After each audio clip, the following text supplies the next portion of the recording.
Good afternoon. My name is Brad Nickason, and we are here in Lee Square to talk about green issues. Today I'm with Hunter Madsen, the leader of the community group that is working in Port Moody to save Bert Flinn Park. Hunter, welcome. Hi, thank you. Could you tell us a little bit about Bert Flinn Park, where it is in the Tri-Cities, and what are the issues that are surrounding that particular park at this time? Sure. Bert Flinn Park was created by the City of Port Moody about 20 years ago. And at that time, when they set aside the land, this is land that is on a hillside. You can see as you're coming into the Port Moody area. There's a green hillside on the north side of the inlet, Burrard Inlet, and that entire expanse of green that remains undeveloped is Bert Flinn Park. And at the time they created the park, some folks in City Hall thought, well, what if we need to add to the transportation grid on the North Shore in the future because of future development? And with that in mind, let's leave a strip of land outside the park that runs right through the middle of it, and we can perhaps put a high traffic corridor through that at some point in the future if we need to. Well, that day has come. A developer has bought a stretch of land, a big chunk of land from the Imperial Oil Company on the west side of Bert Flinn Park. And that's towards Anmore. That's on the other side towards Anmore and Belcarra. That's exactly right. And the deal is that the city said is they're not really going to look at the development plan that these folks have in mind unless part of the deal is that they spend the money, which could be $25, $35 million, to put this road right through the park to assist in handling the increased traffic that would come from their development. But at the present time, there's a lot of problems on Ioko Road with regards to traffic and safety, and in the summers it's tied up bumper to bumper trying to get into some of the parks in that area. What would be wrong with running a feeder road through that area? I understand it's emotional to the people that live in the area, but a lot of people would say it's just NIMBYism. Is that what this is? Not in my backyard. Or is there some real value to that area? Well, I also live in the Ioko Road corridor, and I can tell you it is very heavily trafficked today. The driving on it is dangerous. People drive too fast.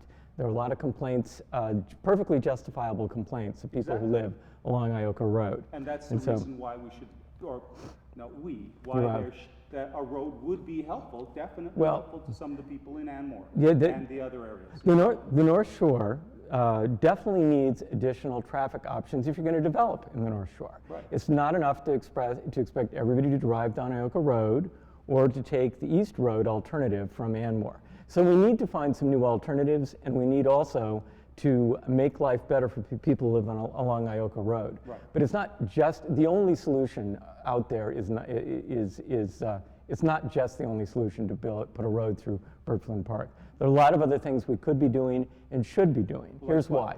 Well, here's why. When Bert Flinn Park was created, there was a trade-off that was agreed to between the public and City Hall in Port Moody.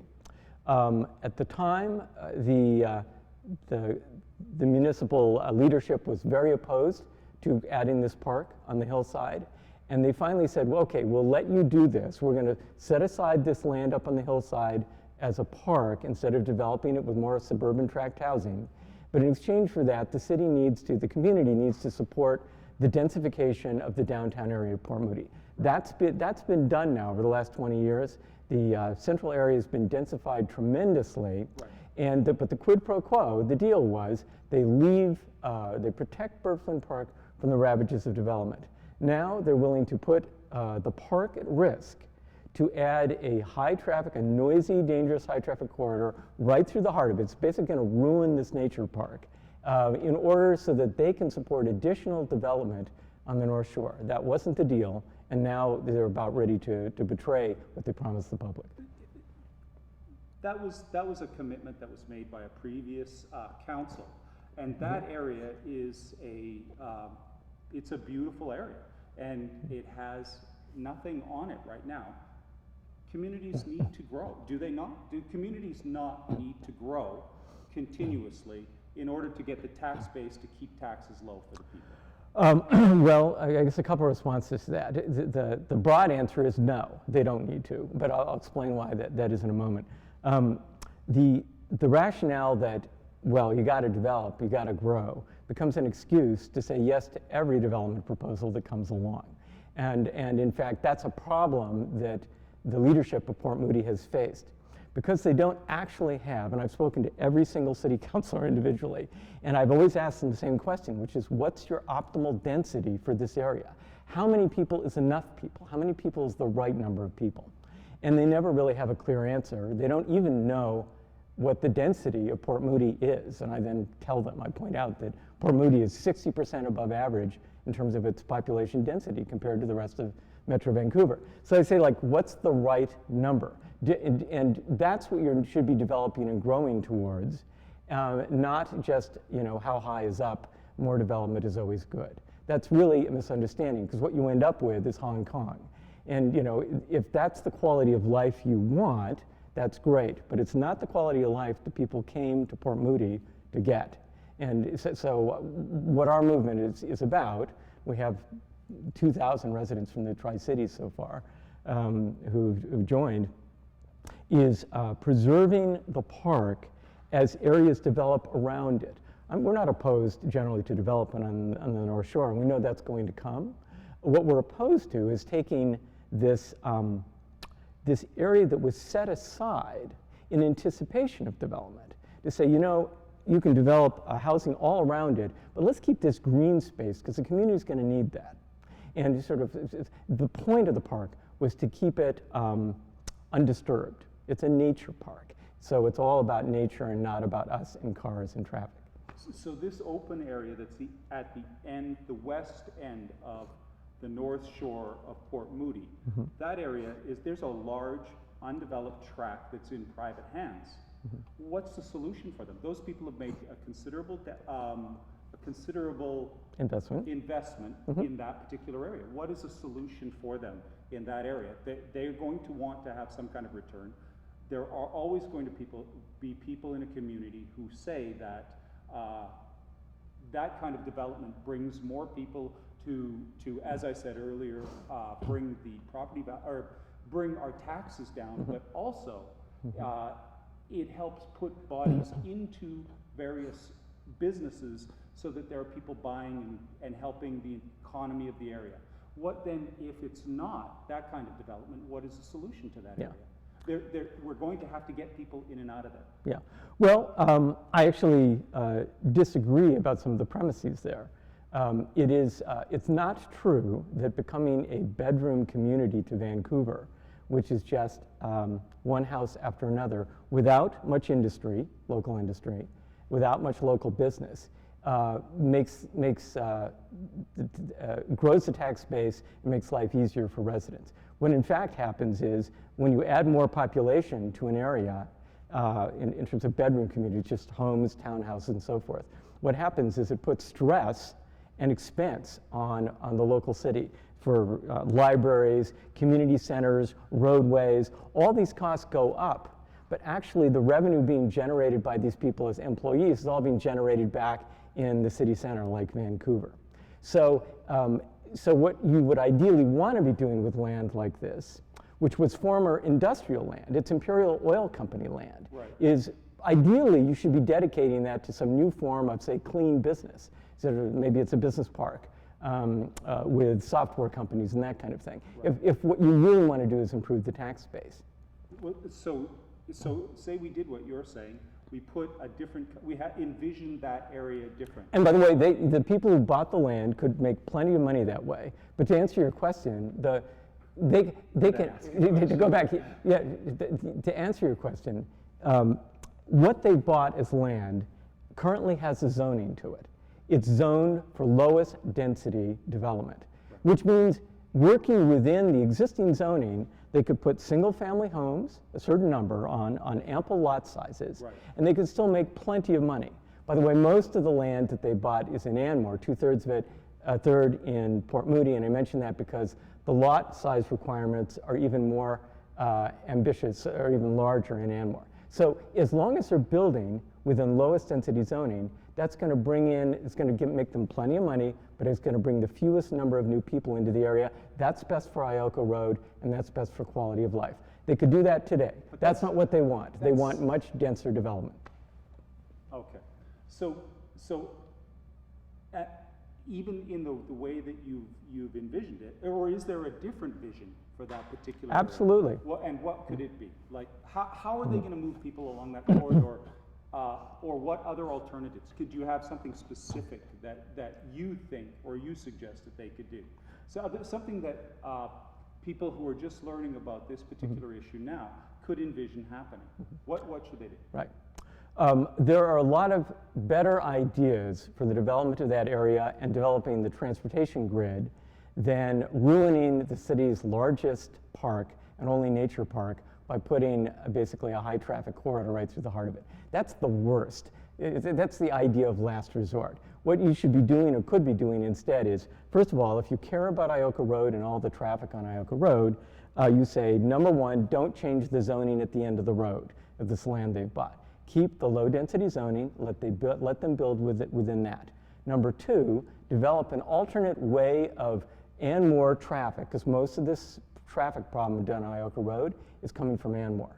So ask Anmore to step up and find a route across Anmore from the west side that's being developed into the east and then down into Port Moody on their own. And there are a number of traffic alternatives that they could be looking and should be looking at that could be funded by the developer, that would protect the park and provide an alternate transit route that would give relief to Ioko Road. Number three, the city should stop reneging on the promises it made to the residents of Ioko Road 20 years. So they've been promising for decades to make life easier on Ioko Road for the residents, but they actually haven't done much. The things they could be doing and investing in are things like adding sort of pedestrian activated crosswalks, adding better sidewalks that enable people to get up and down the street without being mowed down by people who are driving too fast, more aggressive enforcement of the speed limits there. Right. Those are the things that really drive Ioko Road residents nuts. Right. And that's something the city could be taking care of. These are all things that make life better and solve the development issues without destroying Bert Flinn as a nature park. Right. Let me take this just in a little bit of a different direction then. Who is this park important to? Why is it such an important community jewel? When I first heard that the developer was planning to go ahead with this long discussed plan of build a road through the park, and the developer hasn't put his proposal on the table yet, but they've presented publicly a number of times, and they've said job number one, directed by the City of Port Moody, is go get that road through the park. I first put up some signs around the park saying, hey folks, if you love this beautiful natural refuge, I want you to know that there is going to be a noisy, dangerous, high-traffic corridor running right through the middle of this virgin land. And if you have a problem with that, maybe you should go online and sign our petition. And I was curious to see who'd react. And we were flooded with responses because Bert Flinn Park has become so important to the lives of so many people, not just in Port Moody, but in the Tri-Cities area. We have 2,000 residents who've signed the petition from the Tri-Cities, 2/3 of them in Port Moody. We have the Off-Road Cycling Association in this area has been very actively supporting the Save Bert Flinn Park movement. Bunsen Burners is a group, a large group of trail runners who use Bert Flinn Park every day. School kids have been sending us, we got a whole bunch of drawings from second graders as to why they love Bert Flinn Park. The mid-school students have been writing us, talking about how they use the park for biology classes and to run as part of their exercise routine. And we hear from all manner of folks, seniors, busy busy business people who take breaks, and it's sort of a mental health break for them to come into this space, which is very undeveloped and very natural. It's also, so they're affected adversely. If you put a road through, you've destroyed the quiet getaway experience of the park. But I haven't mentioned the wildlife. You know, we are talking in an environmental context. Right. And Bert Flinn Park is 311 acres, which is pretty big. It's big enough to become its own ecosystem, but it's not big enough that it can tolerate what happens when you get this very, very active traffic corridor right through from one side of it to the other. But So the developers plan to create ways to help the wildlife in that area, have they not? Well, what has been proposed sort of as a sop to get the local people to go along with this is they're going to supposedly protect the wildlife by putting in wildlife underpasses under this little highway that they want to build in. But if you study sort of how underpasses have to work for wildlife, and there are a couple places such as in Alberta where they've been tried, this park area is not really suitable for underpasses, and it kind of misses the point. You know, much of the damage to the wildlife ecosystem will happen merely from the fact that there's now this giant artery of endless traffic, which changes the noise space or the sound space, changes where animals feel they can cross the road. Most small animals are not going to try and find the underpass to get across. They're still going to be crossing. I kind of imagine that's a little central hub for dinner for the larger predators. Well, that's the other issue. You know, underpasses, especially at night, are avoided by animals because that's where other big animals are. And so, and to make them all work, you'd have to put street lights all the way through the middle of the park at night. And it's just got to, so it sounds good, this idea the developers got, but in practice, it's kind of missing the point. And the point is that if you put this noisy corridor right through the heart of what had been this serene, pristine bit of wilderness in the middle of the city, you will forever denature and spoil the experience of the park for users, and you'll make it a much less attractive place for the amazing wildlife that live there. Right, it is an amazing space. I've walked through that park before. So presumably the council, I mean, this is a softball Okay. to you, sorry. Presumably the council is going to set aside more land to make up for that particular thing that particular area that they're going to lose in Port Moody, are they not? Well, the other thing the developer's now talking about is that even though the roadway would occupies 22 acres Right. through the middle of the park. And by the way, technically the roadway is not in the park. The city councilors who are all pro-development are eager to point out that it's not damaging the park because it's only building a high traffic corridor through in between two halves of the park. But in effect, it's this whole area of the park is treated as one space. It's going to have a terrible impact on the park. Right. So. You said something that I think is a bit inflammatory. Okay. Pro-development. How do we know that they're pro-development? What we have is councillors who are looking at the needs of what they see of their community, and they're responding back. Hopefully that's what they'll continue to do. Yes. And they'll weigh this, they'll balance. Absolutely. And by the way, I know a lot of the councillors. I've spoken, as I said, to all of them more than once. And people are very conflicted about this. On the one hand, we Canadians, I think even particularly in British Columbia, we have a tendency to think that all development's good and that more development is better for business and better for the community. And so we have a kind of we have a pro-development bias Right. in our thinking. So it's hard for us to know where to put the brakes on. Right. And that's why I was mentioning earlier, there are ways to think about when you say yes and when you say no, or when we say hold on to development. And our hope as a group is not to oppose the development in the North Shore, but to get them to start having the conversation about what the trade-offs are and where you put your foot on the brake.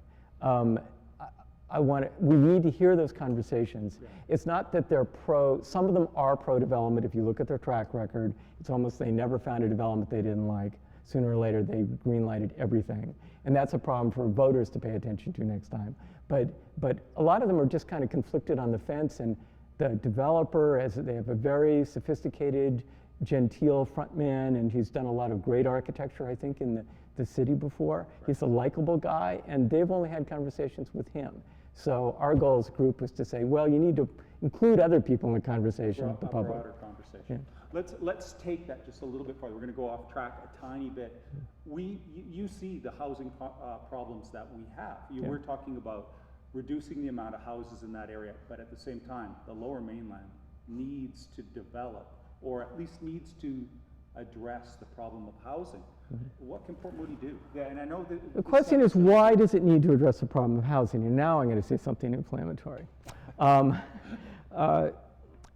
Somebody somewhere decided at some point, I guess parts of the business community or the people who lead cities and think of their cities, think they're doing a good job and things are getting better if their cities are growing. And so somebody decided that it was great for the city of Vancouver and the Metro Vancouver area to be growing by X million people over the next 20 or 30 years. I don't know why they decided that was great or necessary. I suspected, and I actually think that the parts of the city, or the Metro Vancouver area, that basically hold off on destroying the things that make their community so attractive to people. The natural beauty, the undisturbed beauty that, for example, Port Moody enjoys, with this beautiful inlet in the green space. Those who hold off are going to discover that theirs are the most popular, the most in demand, the highest value parts of the city. Is everybody obliged to go and create the most, affordable housing, for example, or mass housing in every part of Vancouver? You could make sort of an equitable argument that maybe they should, but I'll tell you right now that area of North Shore is so, it's like Vancouver West to the east. It is really going to turn out to be a very high value, high expense. The property is going to be very, very valuable, and the developers who are doing their work there, they are not planning to. They're not working for. What's it? Habitat for Humanity. They're not working for Habitat for Humanity. They're not building low-cost, affordable housing there predominantly. But they are.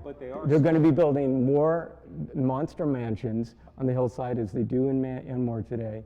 And the question is are we going to allow them to use the pretext that the world needs more housing as an excuse to go and build a few more monster houses for the extremely wealthy? Right.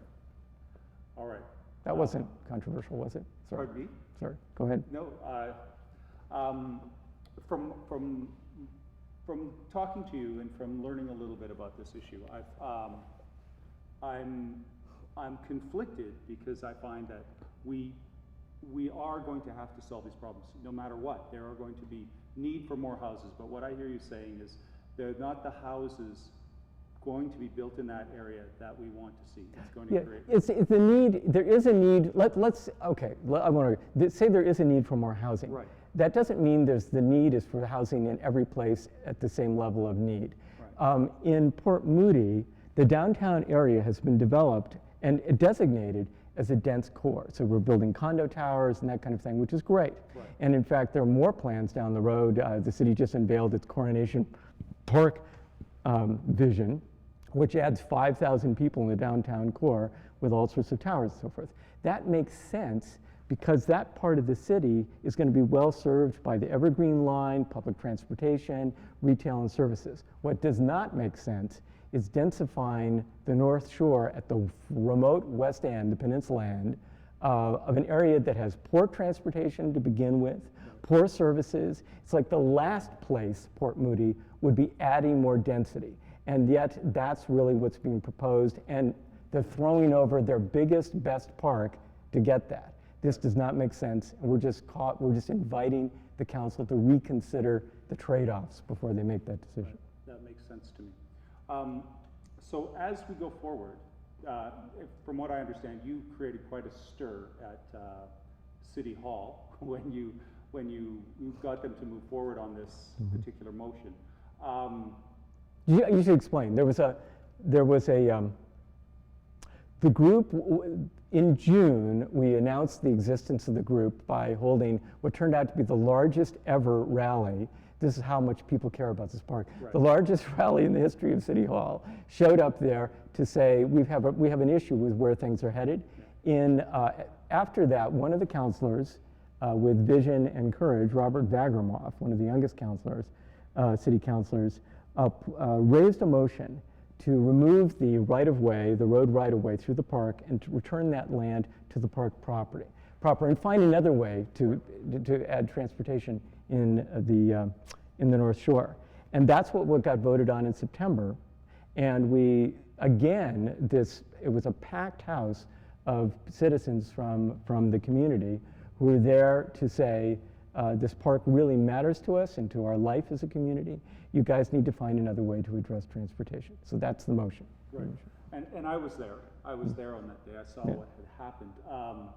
I saw the people. There were people from all communities in the Tri-Cities. So this is really a Tri-Cities issue, Yes. is it not? Yeah, absolutely. I mean, I think that the city councilors of Port Moody are primarily concerned, as people who need to get reelected, with how this affects the people they represent, which is in Port Moody proper. But it could not be more apparent that this park is a resource for Port Coquitlam, the entire Tri-Cities area. I meet people, and more for that matter, I meet people every single day on the trails who are from all these areas, some of them as far away as Burnaby or Vancouver, who come there to this beautiful spot to hike, to mountain bike, to take their kids in strollers, because there's an area where you could do that, to walk their dogs, to commune with nature, or just be with themselves. Because it's not an urban park per se, like Stanley Park. Yeah. It's a wilderness park. Yeah, I mean, that's worth pointing out. If the city had decided that it was just another urban park like Rocky Point, where it's got, urban parks are, you can tell they're urban parks because they have swing sets, and they have outhouses, and they have picnic tables, and they have green lawns, and what they're about is, they're not so much about nature, they're more about people coming to enjoy this lovely day together. This is more about the people. A nature park, and this is a designated nature park, Bert Flinn, is different. It's where you leave all that stuff out. It's just nature doing its thing, and people come there to be present to this beautiful thing happening in nature and get reconnected to nature. It's a different experience, and that's what's at risk now. Right. So in your process of leading this community to at least take an interest in it, what are the things that you've done to make people aware of it? And I think it's instructional too. It's a tremendous movement when you get that many people coming to a city hall. Yeah. What did you do to go and gather that much interest from people? It was pretty darn simple, which is an indication of just how passionate people are. As I said, I just stuck some signs on trees in the middle of the park, and I was curious to see if anybody would show up. I was asked by the press prior to the first June rally, well, how many people do you expect? I said, I don't know, we may get 20 people, we get 50. Instead, there were several hundred. The Global TV estimated between 300 and 400 people. Basically, it was grassroots. I put up a few signs. I discovered other people were putting signs up. Somebody printed business cards and was walking around the park distributing them. The local press was interested, so we've gotten tremendous coverage. CBC first stepped in, and then Global, Tri-City News has been very closely following this. It's seen as a big potential election issue in the next municipal elections. So basically we did a lot of outreach. We did that. We subsequently went door to door with some leaflets that explained to people the things they could do if they cared about the park, which I could tell you now, and by then tell your audience if you're interested. The things we were telling people to do were first, go sign the petition online at savebertflinnpark.ca. Second, go write an email to the City Council of Port Moody. The email is simply council@portmoody.ca, and tell them how you feel about the park. Um, Third, make sure whenever there are public hearings that you're showing up. So we announced the June event, we announced the council meeting in September. Show up and let them know, because otherwise they won't know you're there, that you care about the park. So these are the things we've done. That's about it. That's it. All right. So if you could just remind us one more time, your website, if you could just give us that one more time. Okay. The website is Save Bert Flinn Park, and the way Bert and Flynn are spelled strangely, so nobody gets them. All right. But it's BERTFLINN park.ca. Okay. And you can find all the information about the controversy in the park there, and you can sign the petition, and you can get the email addresses to write the council. By the way, what the council decided about that motion, we should close this way. They decided in that meeting that they did not want to vote down the motion to protect the park, so especially not with that crowd there concerned about the park. And they said, let's put the motion on hold for a while, and let us go do some research to find alternate ways to create transportation grids in the North Shore. I think that's exactly the right move. As Councilor Megan Lottie, who originally helped get the park started 20 years ago, she said, let's leave no stone unturned until we find another way to improve transportation without ruining the park. And this is exactly what our group wants, and we encourage the City Council to move forward with all deliberate speed and then protect the park.